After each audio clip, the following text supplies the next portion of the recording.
नमस्कार दर्शकों। हिंदू धर्म में हिमालय की गोद में बसे केदारनाथ धाम को 12 ज्योतिर्लिंगों में से एक माना गया है। हिंदू पुराणों में साल के करीब 6 महीने बर्फ से ढके रहने वाले इस पवित्र धाम को हमारे प्रभु भगवान शिव का निवास स्थान भी बताया जाता है। ऐसा माना जाता है कि यहाँ भगवान शिव त्रिकोण शिवलिंग रूप में हर समय विराजमान रहते हैं। वैसे तो पौराणिक ग्रंथों में इस धाम से जुड़ी अनेक कथाओं का वर्णन मिलता है, परंतु आज हम आपको महाभारत में से इस धाम से जुड़ी एक कथा के बारे में बताने जा रहे हैं, जिसमें यह बताया गया है कि पांडवों को भगवान शिव ने यहाँ साक्षात दर्शन दिए थे, जिसके बाद पांडवों ने इस धाम को यहाँ स्थापित किया। तो आइए दर्शकों, मिलकर जानते हैं केदारनाथ से जुड़ी इस रोचक कथा के बारे में। नमस्कार दर्शकों, धार्मिक ग्रंथों में वर्णित कथा के अनुसार महाभारत युद्ध में विजय होने के बाद पांडवों में से सबसे बड़े युधिष्ठिर को हस्तिनापुर का राजा बनाया गया। उसके बाद युधिष्ठिर ने यहाँ 4 दशक तक राज किया। कुछ समय बाद पांडवों ने श्री कृष्ण के साथ बैठकर महाभारत युद्ध की समीक्षा कर रहे थे। समीक्षा में पांडवों ने श्री कृष्ण से कहा, हे नारायण, हम सब ने ब्राह्मणों की हत्या के साथ साथ अपने बंधु बांधवों का हत्या का भी कलंक है। सभी ने श्री कृष्ण से पूछा, इस कलंक को कैसे दूर किया जाए। तब श्री कृष्ण ने पांडवों से कहा, यह सच है कि जीत तुम्हारी हुई है, लेकिन इस युद्ध में अपने गुरु और अपने बंधु बांधवों को मारने के कारण तुम पाप के भागी हो। इन पापों के कारण मुक्ति मिलना असंभव है, परंतु इन पापों से सिर्फ और सिर्फ महादेव ही मुक्ति दिला सकते हैं। अतः तुम सब महादेव के शरण में जाओ।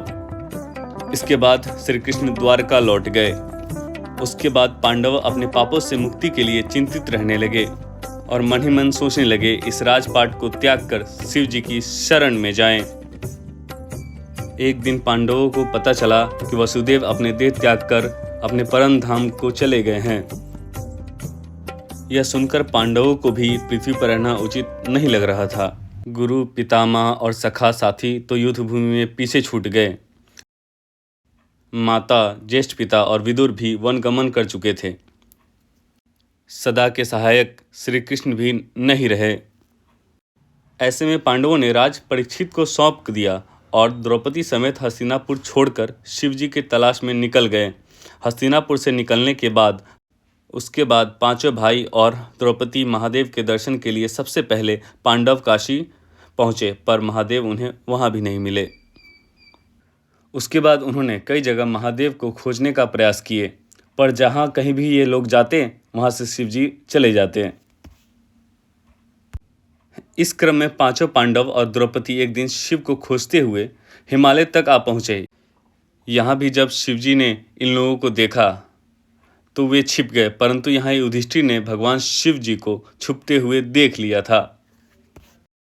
हे प्रभु, आप कितने भी छुप जाएं, लेकिन हम आपका दर्शन किए बगैर नहीं जाएंगे। और मैं ये भी जानता हूँ कि आप इसलिए छुप रहे हैं क्योंकि हमने पाप किया है। युधिष्ठिर के इतना कहने पर पांचों पांडव आगे बढ़ने लगे। उसी समय एक बैल उन पर झपट पड़ा। यह देख भीम उससे लड़ने लगे। इसी बीच बैल ने चट्टानों के बीच अपने सर को छिपा लिया, जिसके बाद भीम उसका पूंछ पकड़कर खींचने लगे। फिर बैल का सर धड़ से अलग हो गया। उसके बाद धड़ शिवलिंग में बदल गया। कुछ समय पश्चात शिवलिंग से भगवान शिव प्रकट हुए। महादेव ने पांडवों के पाप क्षमा कर दिए। आज इसका प्रमाण केदारनाथ में शिवलिंग बैल के कूल्हा के रूप में मौजूद है।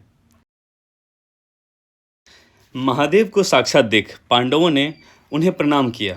उसके बाद भगवान ने पांडवों को स्वर्ग का मार्ग बताया और फिर महादेव अंतर्ध्यान हो गए। उसके बाद पांडवों ने उस शिवलिंग की पूजा अर्चना की। आज वही शिवलिंग केदारनाथ धाम के नाम से जाना जाता है, क्योंकि शिवजी ने पांडवों को स्वयं केदारनाथ धाम को स्वर्ग का मार्ग बताया था। इसलिए हिंदू धर्मों में केदारनाथ धाम को मुक्ति मार्ग भी कहा जाता है। और ऐसा माना जाता है कि कोई भी जीव केदारनाथ धाम यात्रा की संकल्प लेकर चलता है और इसकी मृत्यु हो जाए तो उसको इस जन्म चक्र से मुक्ति मिल जाता है। तो नमस्कार दर्शकों, हर हर महादेव। तो उम्मीद करता हूँ कि केदारनाथ से जुड़ी इस रोचक कथा को सुनकर आपको अच्छा लगा होगा, तो प्लीज़ इससे लाइक करें, कमेंट करें, शेयर करें। अगर आप फेसबुक पेज पर देख रहे हैं तो मेरे पेज को फॉलो करें, और अगर आप यूट्यूब पे देख रहे हैं तो मेरे यूट्यूब चैनल को सब्सक्राइब करें। तो जाते जाते फिर से एक बार बोलिए हर हर महादेव, और कमेंट बॉक्स में हर हर महादेव ज़रूर लिखिएगा। जय श्री केदार।